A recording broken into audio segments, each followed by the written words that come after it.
Well, good evening and welcome, everyone. It is good to be with you all tonight. Some announcements as we get started.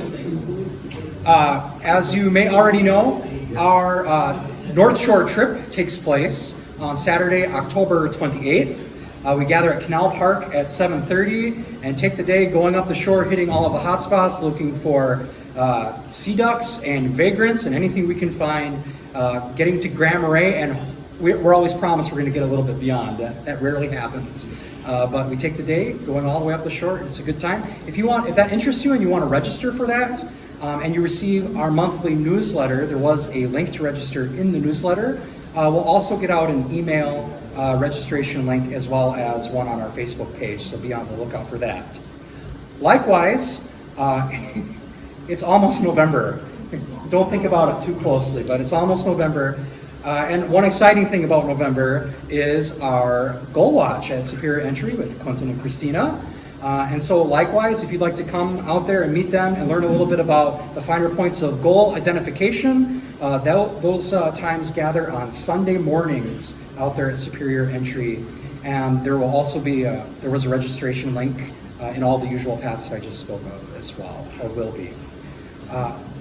Are there any other announcements that I'm forgetting at all from board members?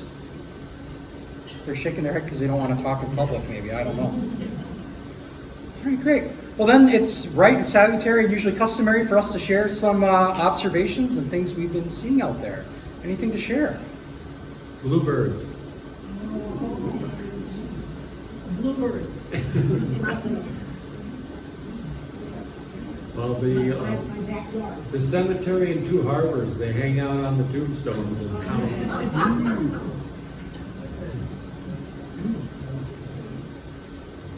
Juvenile red cross, Rockbridge,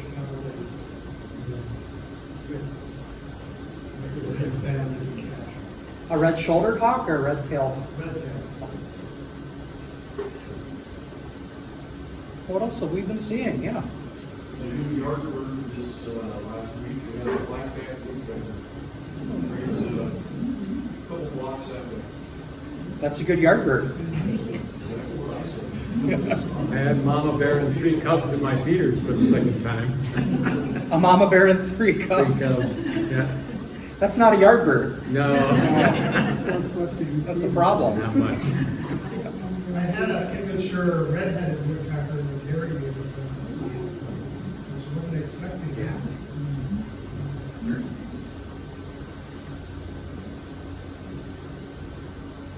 Anything else y'all have been seeing?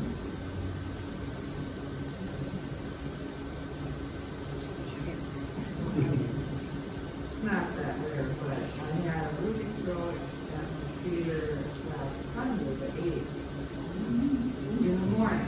And she took out because that night it's very cool.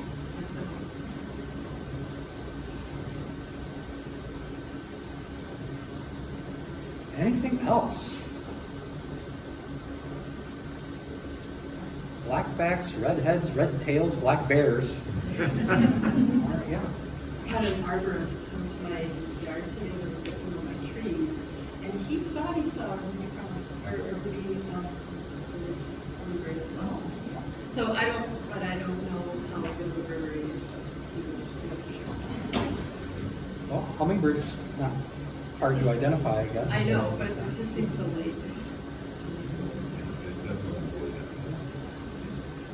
I'm 20 miles out of Two Harbors, like going to my camp and I found the swans. Oh. Trumpeter swans.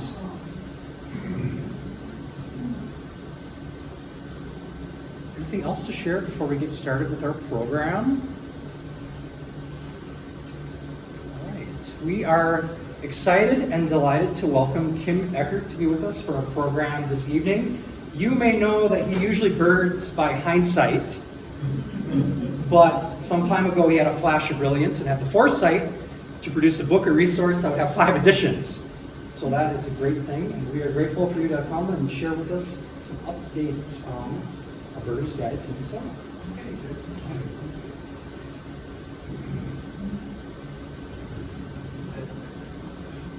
this should go pretty well. Amazingly enough, I did this a couple nights ago over in Alexandria, for the day. We had no technical difficulties. We have no technical difficulties so far. My mouth is having technical difficulties. But anyway, so we're off to a good start. This is the 5th time, like Jeff mentioned, this is the 5th time I've done this. Somebody said they had the first edition, 1975.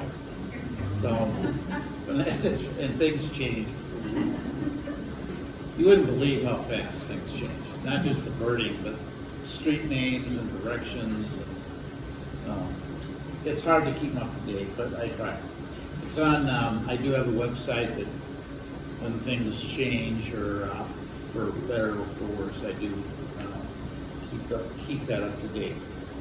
Now, let's see if I can press the right button here. Yeah, look at that. Before I proceed here, and this is not going to be a litany of where to find birds in Minnesota, place to place. That'd be impossible. But it's going to be kind of things I learned. And you might learn a few things from me tonight, but I learned a lot of things by writing this book and the previous editions. For one thing, giving directions is it's a real difficult skill to master.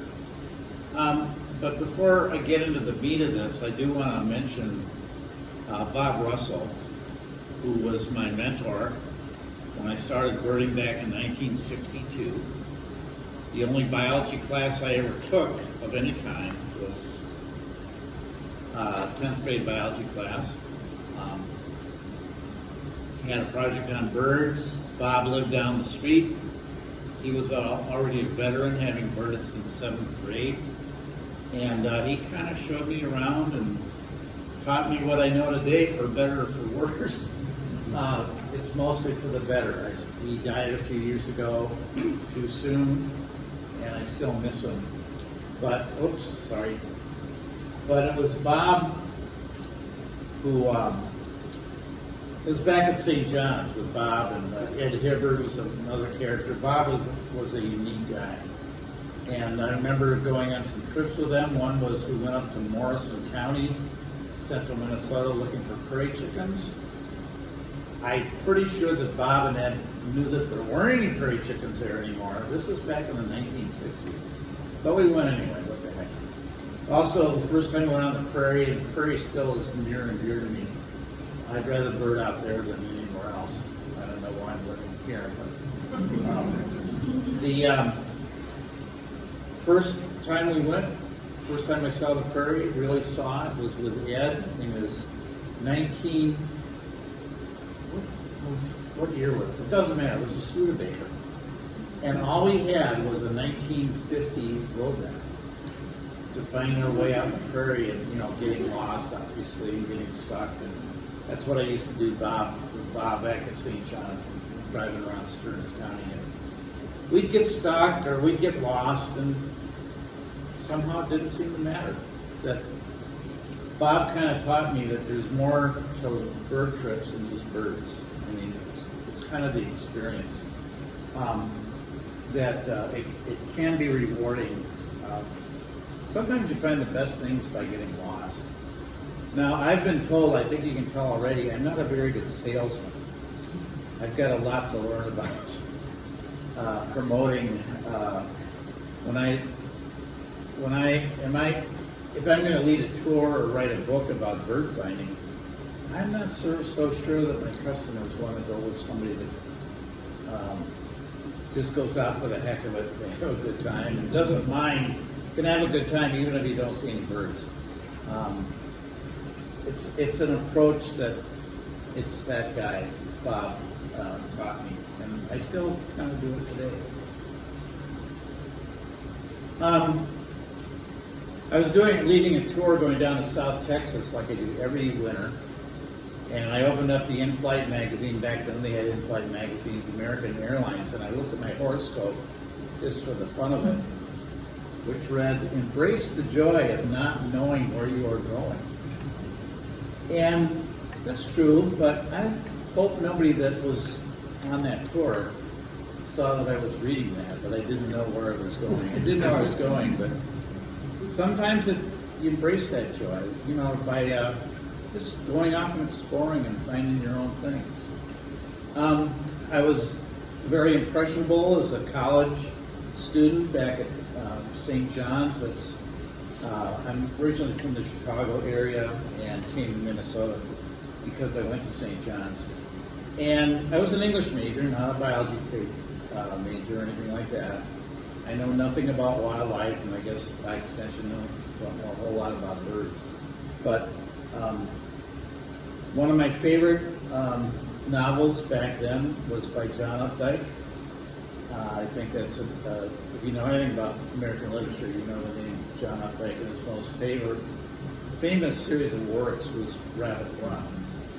And I still reread that from time to time, and one of my favorite passages in there was, is the only way to get somewhere. This is a guy pumping gas when the rabbit's off wandering around somewhere.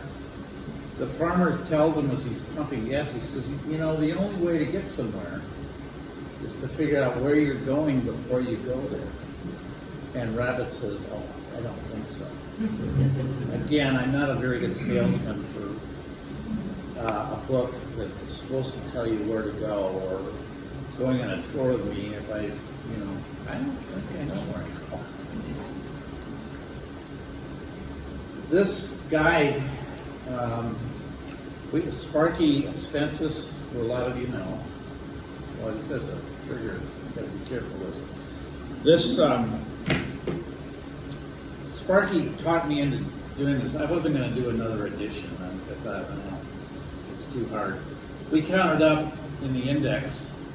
If you ever write a book, don't write one that doesn't need an index. The index is the least fun part of writing a book. We counted up 1,400 entries in the book, in the index under place names. And so Jeff tells me I've got about, another 40, 45 minutes to go. So is this talk, the title of it, going to be A Birder's Guide to Minnesota's 1,400 birding spots? Like Rabbit said, I don't think so. It's just kind of what I learned by writing these books, and kind of my approach to birding. Like, I'm not going to get into very much about go here and see that. There's just no time to do that. We're so many places. But kind of my approach to it, and it might rub off on you. You've already learned a little bit about it, but I don't know where I'm going. A little bit about Minnesota. Most of you know this, of course, that it's a big state. There's our own home county here, St. Louis. There's 4 states that are smaller than St. Louis. It's that big. Or just look at the state itself. It's from the Iowa border. I do talk about Iowa once in a while in some of those chapters. I sneak in little side things. But from there up to Lake of the Woods, like 400 miles. And when I discovered this when writing a previous edition, if you're way up in northwestern Minnesota, you're only like 70 miles from Winnipeg. Meanwhile, you're like 500 miles from Houston County down the southeast line of the Mississippi River. If you're down there in the corner, Houston County, uncomfortably close to Iowa, also Wisconsin at the same time. I don't say that much about Wisconsin, but I do say a lot about Iowa here. When you're down there, you are closer than you are closer to Louisville, Kentucky, or Cincinnati, Ohio, than you are to Kitson County in the Northwest. Or if you're down in my old stomping grounds, I really enjoyed Rock County down in the southwest corner, Blue Mountain State Park, etc. There you're closer to Cheyenne, Wyoming, than you are up Cook County up the shore. Which way is the shore? It's out there somewhere. Cook County, Grand Marais. And when you're there in Cook County, Grand Marais, you're as close as you are to Hudson Bay, the James Bay portion of Hudson Bay, as you are to Rock County. It's a big state, and a lot of changes in between. How would you want to go birding in Kitson County? It's an interesting county. It's not the best, but it's got some interesting things away to the northwest. How would you say if you were in the Twin Cities, how would you go there? The easiest way to go there is to take Northwest flight to Winnipeg. And then you're only 70 miles away from Kitson.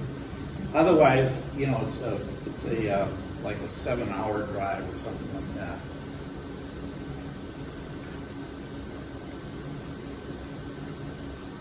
Some things that I found interesting about Minnesota, and a lot of you already know this.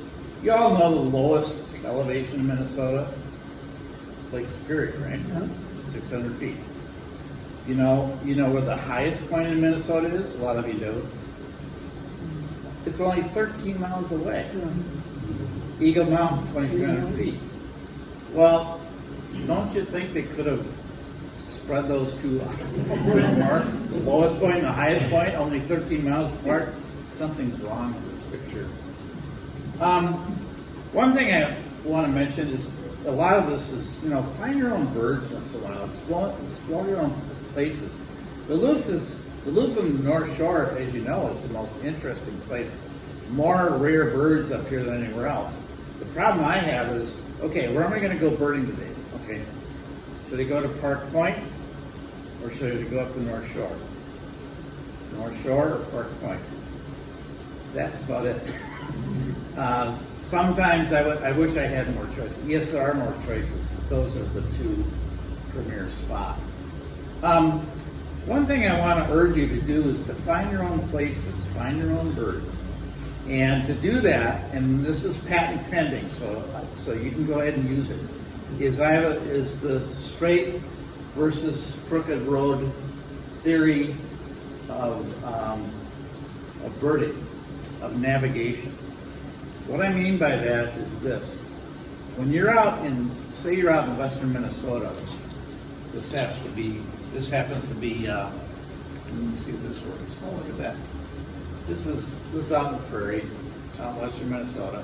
See all those nice straight roads, up and down? What does that mean? You're driving by cornfields and soybean fields, and there's more and more of those every year, it seems. But if you look real closely, you want to go exploring. Where should I go? Well, yeah, there's a little lake there. It's not the easiest one to find. But, whoops. Notice the battery went down. Oh, there it is again. But notice here's a nice straight road, and then all of a sudden, what happens? There's a curve there. Then it straightens up. It's not like these other roads that are all straight up and down and crossways. Or look even more closely. Nice straight road, and then all of a sudden, what happens? Why?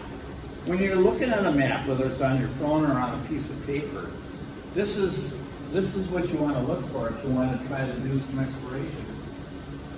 Why is there that lip there? It's because here it is. Here's the same map. Because there's some woods along this creek, and the road has to evade those. So watch for those kinks in the road when you're out in farm country. Here's that, again, this little thing here. It's not much, but why did it go like that? Why didn't it just go straight through? Because there's a deep ravine with a lot of neat woods. It's really the best woods in western Yellow Medicine County. Birding, here's the same principle. Look at all these nice straight roads out here. This is Goodhue County, south of Red Wing. What does that mean? You're driving through past cornfields and soybean fields, and wouldn't you rather see something different? Look what happens as you get close to this is Lake Pepin, Mississippi River, Red Wing, Minnesota. Watch what happens when you get in the woods and the hills. What are the roads going to do? They're going to start curving around, right? So kind of look for that on your map. Which roads would be more interesting to explore? Here's just the opposite. This is when you're up in the boreal forest, like up in Lake County, not far from here. The roads, look up here, what? Sorry about that. Might just and use my finger. Look up here along Highway 1. There we go. No, you have to give me an extra few minutes, Jeff. With technique here. This is Highway 1, a lot of lakes, a lot of woods, of course. And you see the roads, how crooked they are, and they're curving around. Why are they curving around so much? Because they have to get around lakes, and there's a lot of wood, mostly deciduous woods up in here.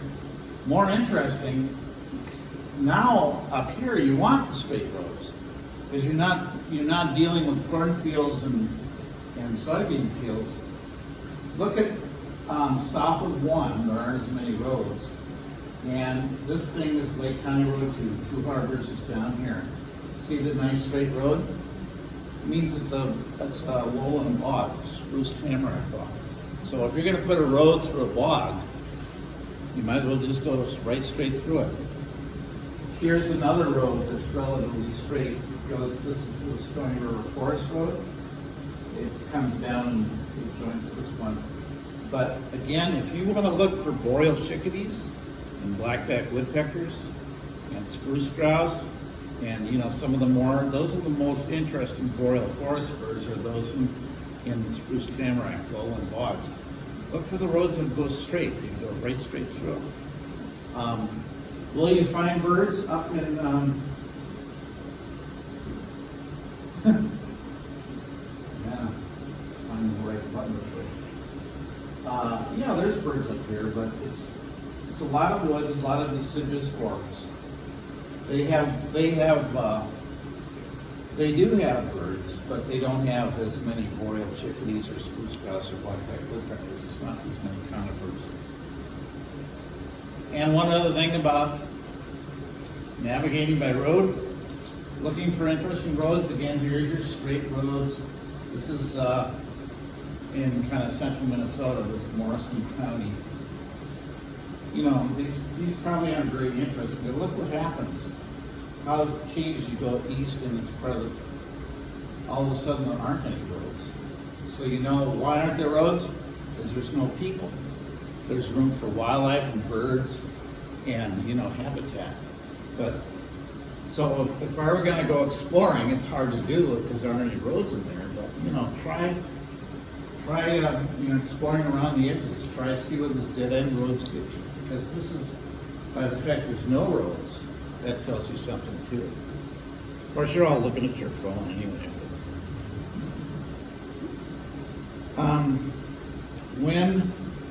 There's one thing about if you do decide, despite the fact I'm telling you, I'll go find your own birds. You don't need a bird finding guide. You don't need me. I'm just out there for the fun of it. Birders, readers of the guide tell me that they're afraid of these things, these QR codes. You really have to use them or you're missing a lot. These are the simplified printed. This is a corner of Kitson County. Kitson County, I can't get everything in there. You can't get all the detail. But if you go to that QR code, what comes up, this is the same map. I know it's bigger, but look at all the additional detail you get in there. There's some areas, the circle areas are, birding spots. But, for example, this thing is so small. Here's a good part of Twin Lakes Wildlife Management Area. That's what the Route 7 is. Notice they only have room for 2 of them up here, but there's more. You got to learn how to, if you're going to use the book, don't be afraid of these. You're going to miss a lot of stuff if you don't explore those QR codes. Boy. But anyway, no matter how accomplished or hopeless you are at map reading and navigation, don't feel obligated to limit yourself to the sites in this book. I'm quite a salesman. You don't need these sites. You can find your own place. Find things by serendipity. Turn down that obscure side road that leads off the edge of the map into the unknown. Just like Christopher Columbus did, Back in that day, they just thought you'd sail off the end of the ocean. I guess some people still believe that, don't they? Some places that I really don't have time to get into because there's too many of them. Some of the best places in northwestern Minnesota are Agassiz Refuge. They've closed off a lot of the roads. You can't drive them like you used to. Maybe the best, I'm a big fan of sewage ponds. There's about 404 of them in Minnesota. I've been to 402 of them, so I can't wait next year to get to those last. Crookston sewage ponds were among the best. They're still there. They're still good. They had a change of policy in the city of Crookston.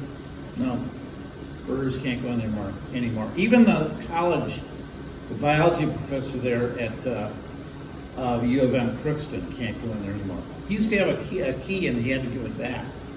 So I don't know. They just had a change of heart. And we used liability, like everything else. That's what they always say, liability. So we lost access to Agassiz. They had a new manager, said we can't give you gate keys anymore. They're very nice about it when you ask them about it. The new guy at Crookston City Hall said, no, sorry, you can't go there anymore. And another place, there used to be a place called Wetlands, Pines and Prairie, Audubon Sanctuary. It's west of Thief River Falls. They had a change of ownership, management. There was some ownership issues. It was pretty controversial to hear people talk about it. And now there's no Audubon Center anymore. It says so on the map. There's the Agassiz Audubon Center, but I put it in quotes because there is nothing there. They don't have anything. They don't really allow visitors anymore. You can go on the fringe of it, but not in the good old days. It was quite a place. It has been replaced. So those are three key areas we've lost. But in the last 10, 20 years, they have these flood control improvements, and those are really good. This so-called Audubon Center, I'm going to quit doing this, was right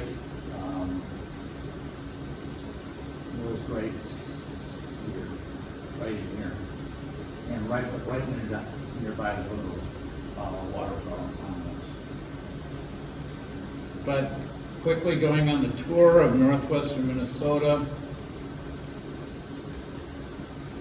I should give this to one of you, maybe have better luck. Is Glacial Lake Agassiz. Some of you know this about that when the glaciers melted, the meltwater left behind was thought to be the largest freshwater lake ever, at least in sort of historical times. And the edge of it was a beach line. What do you find on beaches? Well, you find sand, you find rocks, you have terrain that you can't plow up.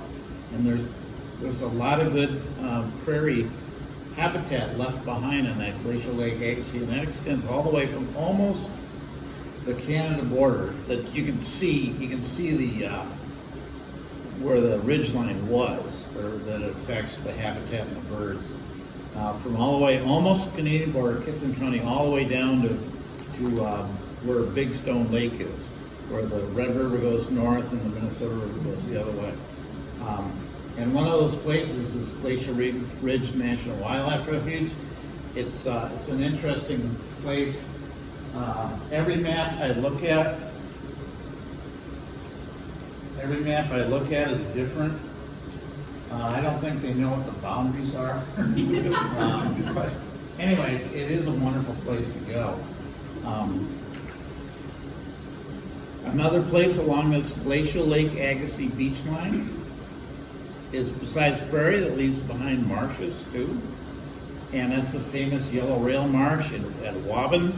It's not so famous anymore. They're not consistent there anymore. That bird is really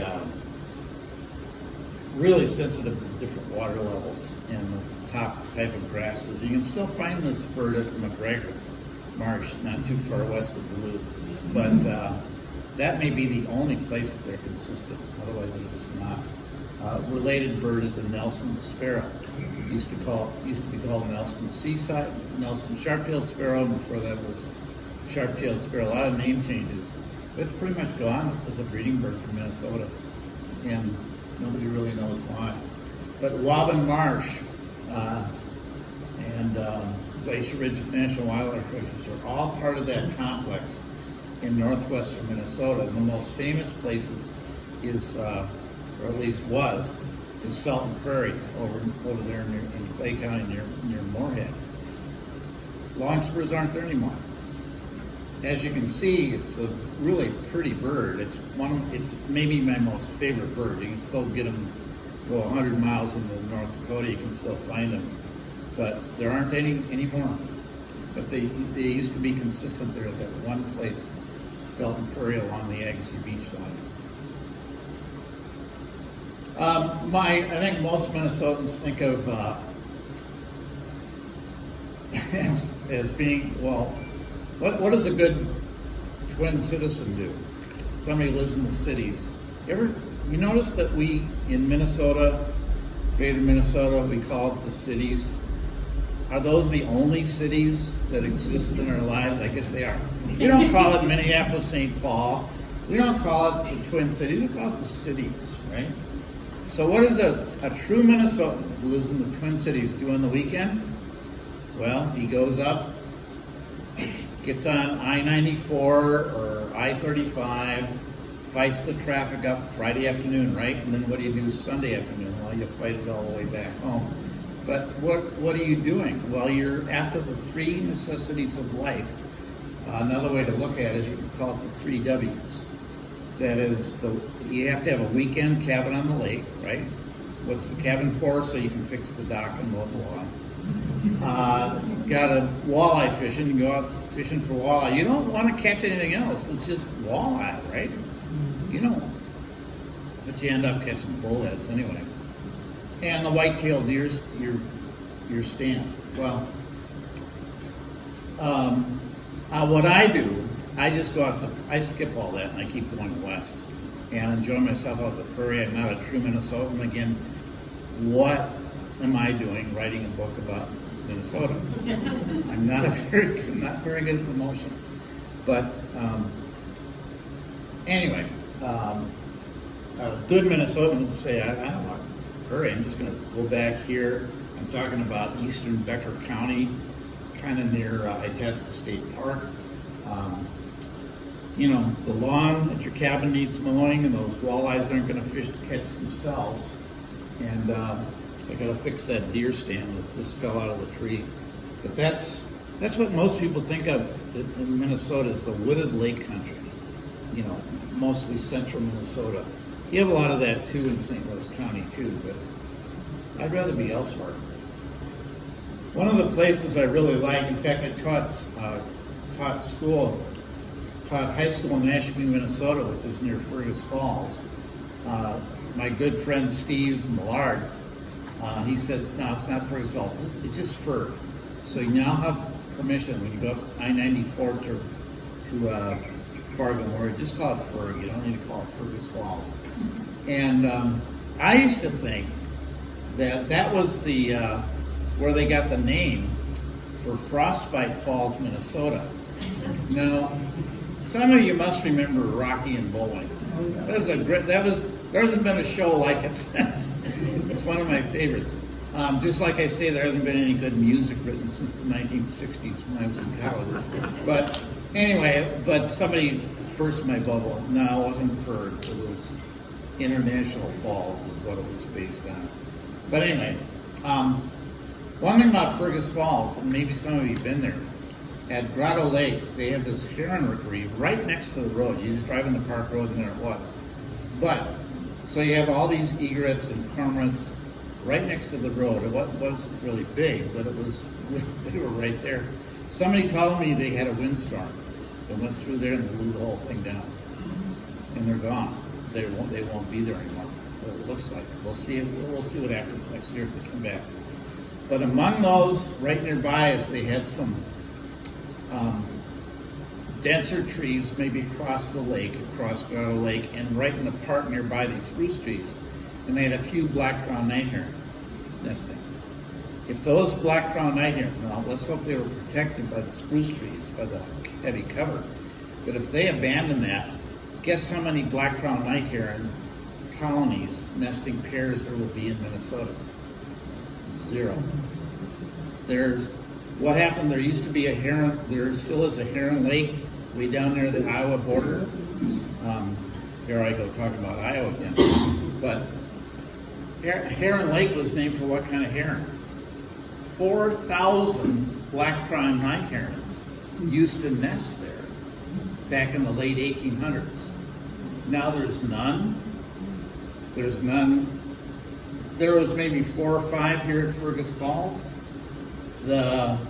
which is probably the largest colony, maybe the only colony in Minnesota.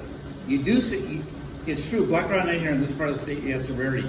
But it used to be, you go in southern western Minnesota, and you see them routinely. You can still see them once in a while. But how many nests are there? 0 that anybody knows of. And for some reason, Minnesota has a terrible history of keeping track of colonial nesting waterbirds. I've talked to people, friends that work in the DNR.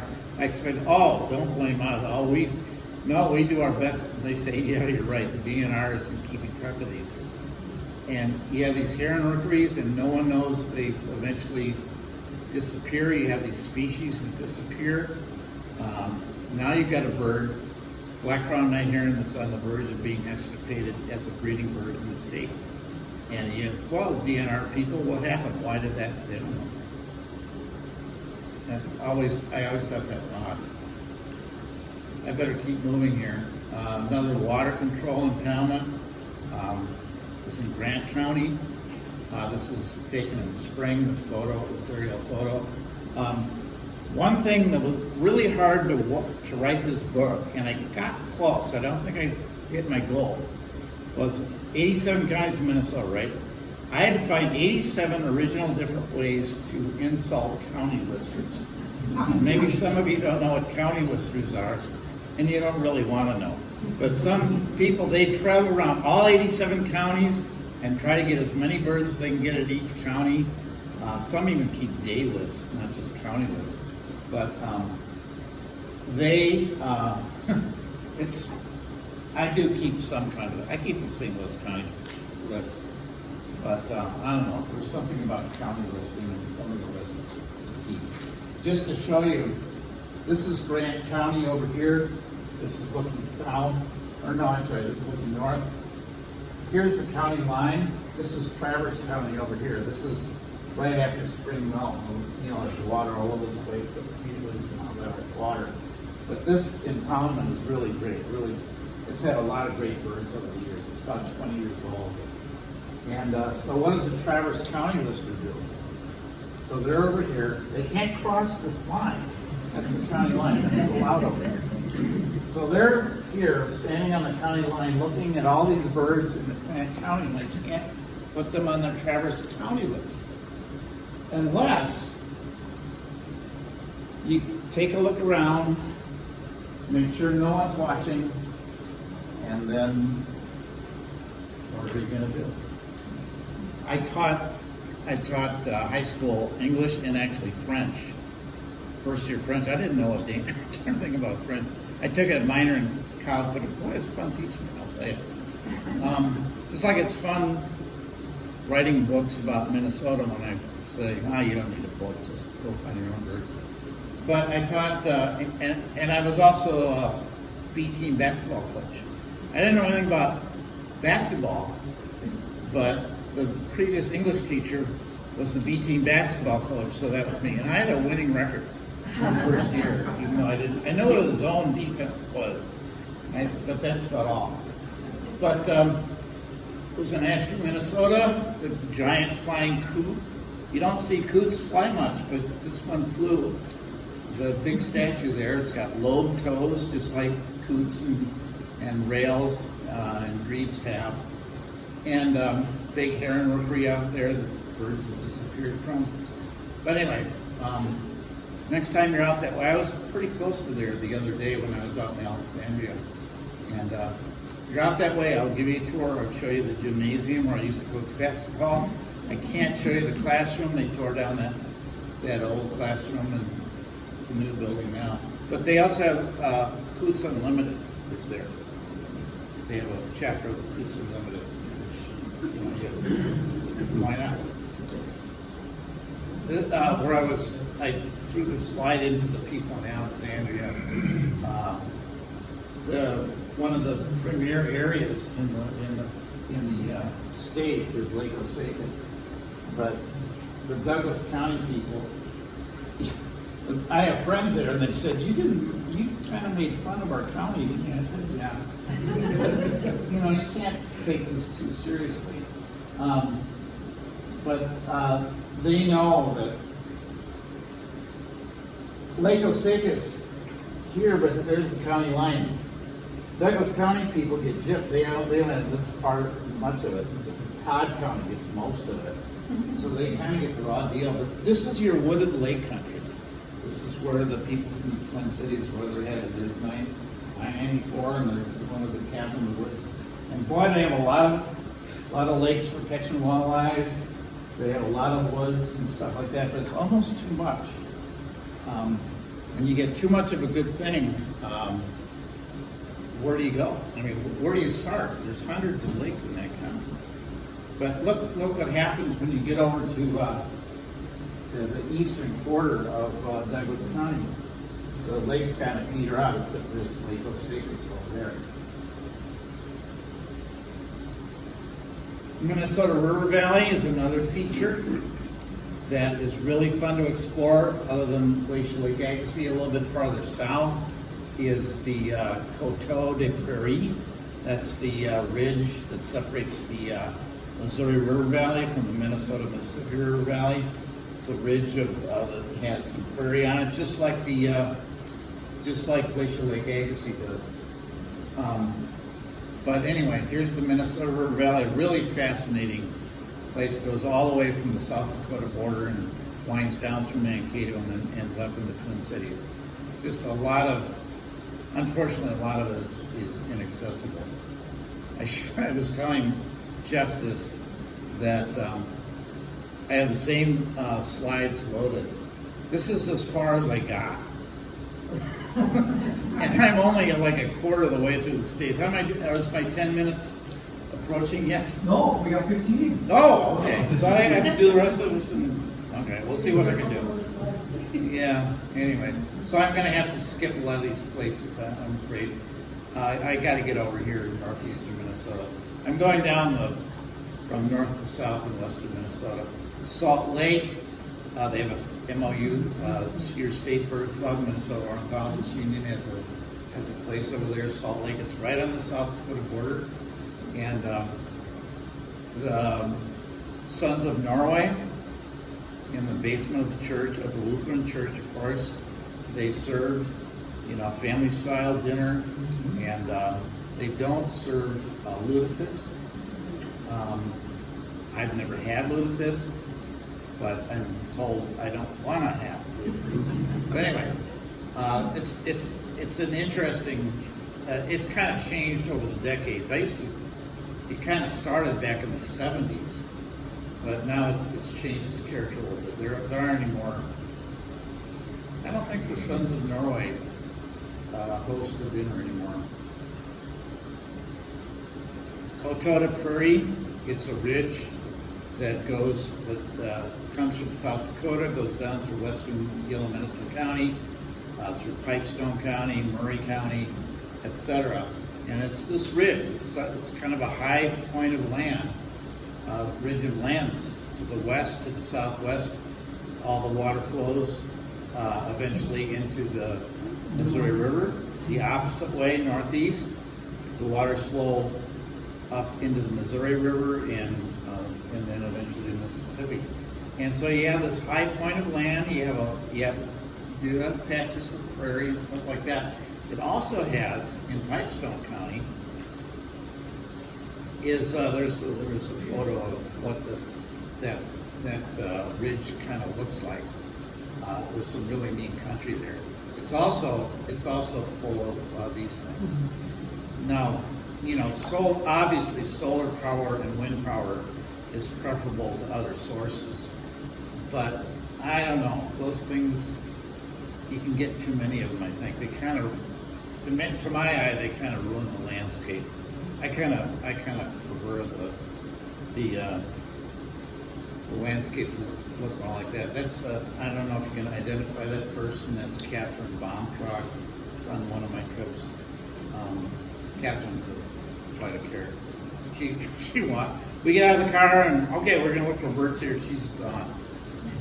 That's the way I like to see the Coteau down in southwestern Minnesota, looking like that, rather than this. He also has Holland, Minnesota, on the Coteau, not far from Pipestone, Minnesota. Holland has the distinction of being, I don't think I'll bet you nobody knows this. It's the blankest town in Minnesota. Anybody know? It's the highest in elevation. It's up on the Coteau. See, going east to western Minnesota, you're gradually going uphill. And then you get the Coteau, and then you gradually go downhill to the James River and the Missouri River, and then it go up again, of course. But I think it's around 1,500 feet. It's not quite as high as Eagle Mountain in Cook County. But yeah, Holland, Minnesota, it's the highest town in elevation in Minnesota. My good friend Paul Eglin, I mentioned the debt I owed to Bob Russell for, inspiring me to be not knowing where I'm going. But Paul Eglin is a good friend. I've known him almost as long. He was from Cottonwood, Minnesota, not too far from Marshall, Minnesota. His house was right there where his mother lived. She's passed away. By the way, an interesting thing about Bob Russell's mother and Paul Egan's mother, my mother, they all lived to be 100 years old. And they all passed away about 5 or 6 months after they hit 100. Weird coincidence, I think. But Paul's yard, we used to call your Uncle Paul's mother's garden yard. 235 species in that yard, and it wasn't that big. But that was right there on the shores of Cottonwood Lake. By the way, don't get confused. I mentioned this in several times. There's a lot of towns, cities, that are in not the same county as the county is. So, for example, there's a Cottonwood County, Minnesota, and you think, oh, I want to go there. I want to see where Paul Eglin used to go birding and stuff like that. And then he taught me how to duck hunt. I've only been duck hunting like twice in my life, and I shot 2 green-winged teal, and that's my extent of killing birds. That was, forgive me, that was way back in the 60s.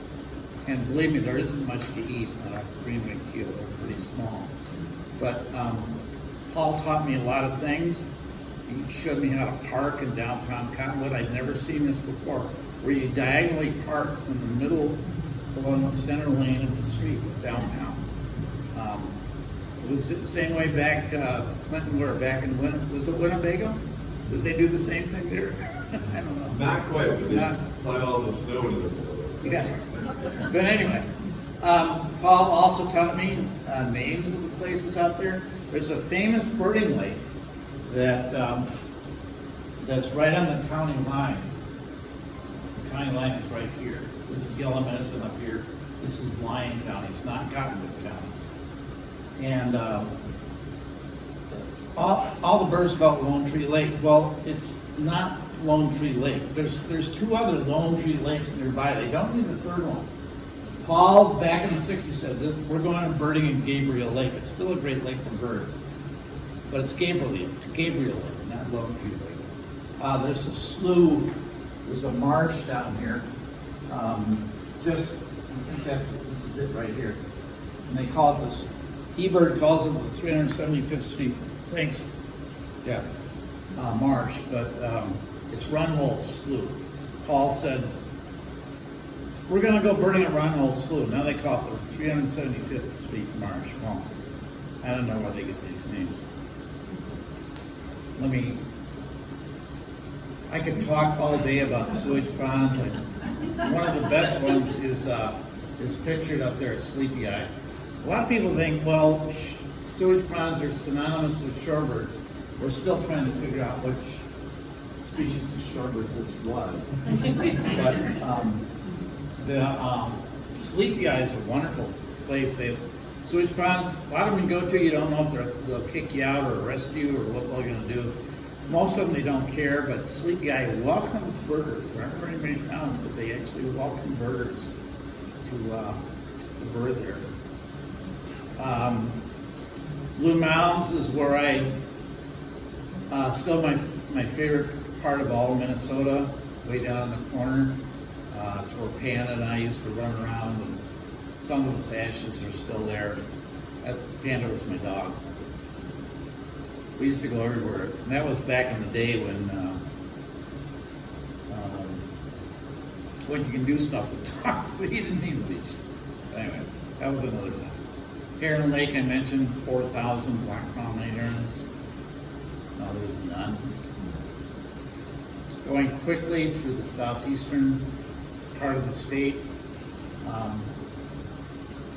we talked about the other thing about Pipestone County and Rock County, they have no lakes. Malheur County has no lakes. And there's one county, Olmsted County, Rochester, has no lakes and has no sewage ponds. That's the only county. I keep track of stuff like that. Maybe I don't know which road to go down, or I say, go find your own birds. It's a lot more fun that way. But I know my sewage ponds. And I know that Olmsted is one of 4 counties that doesn't have any. But anyway,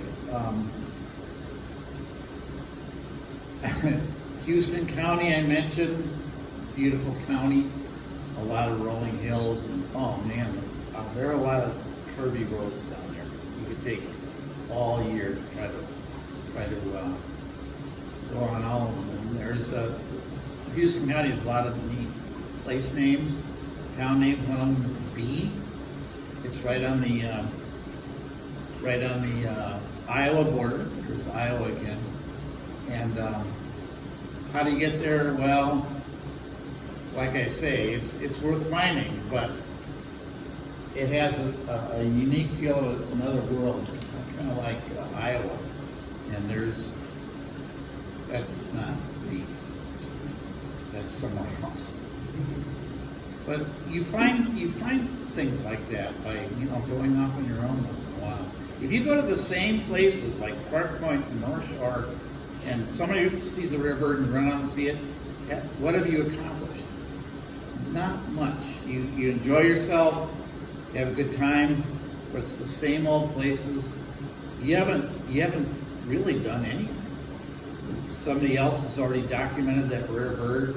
Somebody else already knows about that's a good place to bird. What have you done by chasing those stakeouts? I don't know. Let me, I really don't have time to, let me skip through the southeast part. But in fact, let me mention 2 slides though. What do you do when you go birding? I think you all had an experience. You don't go as birding as you much because your relatives, family, they don't bird, do they? So 2 of the best places, here's some advice for you. If you do go down to the cities, 2 of the best places are on the Minnesota River, the Bass Ponds and Old Cedar Avenue Bridge. You're not far from the Mall of America. So drop off your non-birding relatives, tell them all about Camp Snoopy, see if they can find it. They're going to have a tough time, and then go birding. Because some of those birding places are right by the Mall of America. The headquarters of the Minnesota Valley Natural Wildlife Refuge is there too. Talking about county listers, these are 3 examples where I'm talking about. I recommend going to some small ponds in Isani County, and I say, even if there's nothing there, driving around aimlessly for no good reason is what county listing is all about. If you want to try it, there's my take on it. If you see a double-toothed kite, whatever that is, or a double-striped thickney, and it's there in the marsh on a county line, and you don't know what county it is, you know, what are you going to do? If you're a county lister, you can't count it for anything. If you're not a county lister, you say, hey, I got a double-striped thickney. But the poor county lister says he doesn't know that he or she doesn't know the county. They're out of luck. They don't get counted for anything. It's all in the Great American County Lister's Handbook, Almanac, and Cookbook. Or anyway, and they basically say this. What this book does is kind of a public service announcement, because all those county listers are out there wandering aimlessly around, looking for direction in their lives. So consider the directions in this chapter as a public service announcement. But then they point out that a lot of them are. That's how I survived doing my bird tours in Minnesota. They're all county listers. Otherwise, why would I take them to some of these counties? But that's where I went to college. St. John's. Everybody, I don't know. I kind of like the old church better. This one here. But Bob Russell and I spent a lot of time there out of a place called Padua. That's not much, but that's where I learned how to appreciate the prairie. I don't know, Jeff. Should we tackle You got 3 minutes. 3 minutes to talk about Duluth and the North Shore? I don't know what I could say. Since you all know your way around up here, Aiken County is not what it used to be. Believe it or not, everyone goes to Sac-Zim to see owls and stuff. Aiken County back in the day used to be just as popular. In fact, Sac-Zim wasn't as popular then, back in the 70s and 80s. But some good friends of mine passed away. The reputation of the county isn't quite there anymore. It's also the place where there were some of those protests that tar sands pipeline coming from Alberta or wherever it was came across. You all know where it was going, pipeline? Superior, Wisconsin. I don't know why, but my theory is that, are all of you familiar with all of you go to Dairy Queen? Have you ever had their mudslide? That's Barb's favorite. Is what is it, the pecan mudslide? I think what they're doing is the Culvers over there in competition, they have a concrete mixers menu. I thought, what's a concrete mixer that really exists at a Culver's? But anyway, maybe that's why they're bringing all the tar sands go into their concrete mixers. Anyway, if you want to look for Kirtland's warblers, my advice, go to north central Minnesota. I could talk more about that later, where the jack pines are. That's an interesting theory. Not a theory. What is it, Barb? It's a hypothesis? Is that right? I'm always being corrected on that. But, or go up to Lake of the Woods on the Canadian border, but don't go there unless you can repeat after me. It's kilometer, not kilometer. And there's good reason for that. And notice how you spell it. And they don't catch walleyes up there. They catch pickerel. That's what Canadians call walleye. And their favorite dish is poutine. If you don't know what poutine is, it's kind of like lutefisk.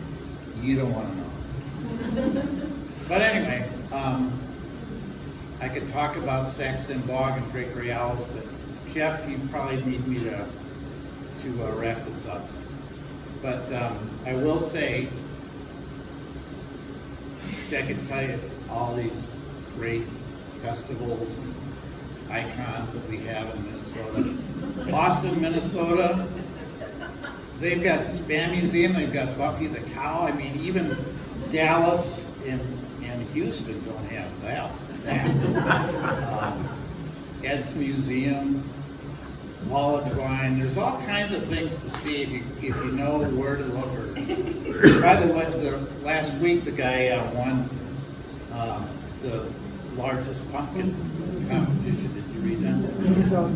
You know that Anoka's the Halloween capital? Yeah, that's from Anoka. Yeah, I know. Anyway, there's all kinds of stuff you can read about.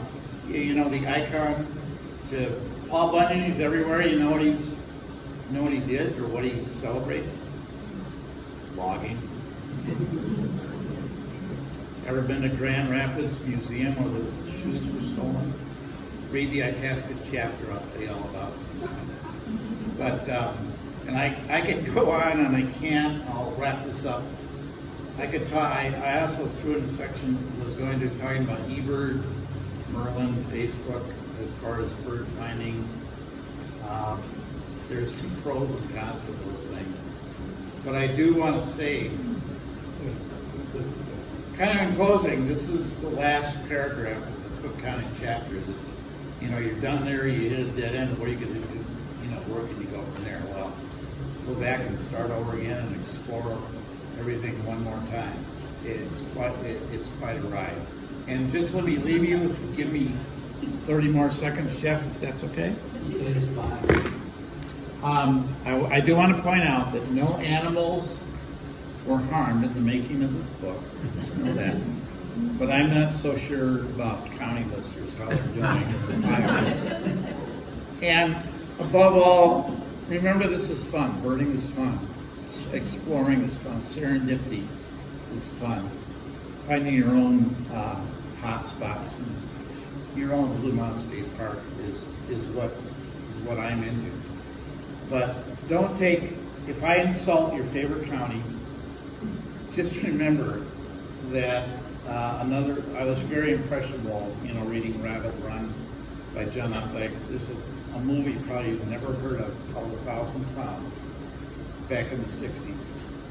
And my favorite line in there is that if most things aren't funny, Arnie, then they're only exactly what they are. I mean, lighten up, have fun. Thank you.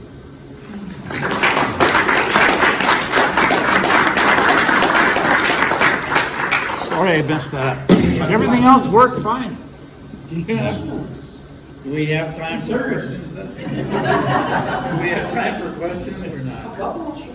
Yeah. What do you mean that place where you think Krypton's work is? There's an SNA, Scientific and Natural Area, that it's in the corner, the southeast corner of Hubbard County, right near Cass County. And they're preserving the jack pines. Yeah. A lot of people think, you know, I think a lot of you know the jack pines, not just in Michigan, they spread to some reliable places in Wisconsin. In fact, they offer, the DNR there offers tours that you can go into some private land holding and I haven't done it and see warblers. A lot of people think, well, we're going to find nesting curtains, warblers in Minnesota. Something's got to be out there to replace the lost black-brown night herons. Might as well be. They think, well, let's go to Chisago or Pine County or Carleton County on the border of Wisconsin. I don't think so. There's places in the central part, north central part, like in Cass, Hubbard, Wadena County, where they all come together. They do have some nice jack pine holdings. That's my prediction. They're going to show up there nesting, not in Pine County. Any other questions?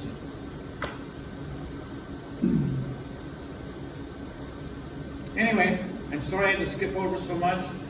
If I was going to show you all these slides, I'd have to come back every month for the rest of the year. Probably still wouldn't get through. How So, many 100,000 miles did you have to put in your car to compile this book? I stole a lot of it from people. You know, there's a lot of word of mouth. And a lot of people were real helpful in this. And to confess, I have not been to all 1,400 places in Minnesota. I've been to 402 of the 404 sewage ponds. Not even close to the 1,430 places. So which sewage pond will be the last? The last. We've got 2 left. Oh, I didn't even know about him. I have a good friend, good birding county lister. Even though he's a county lister, he's a good friend. He goes out and finds sewage ponds, and about every year he finds me a new one.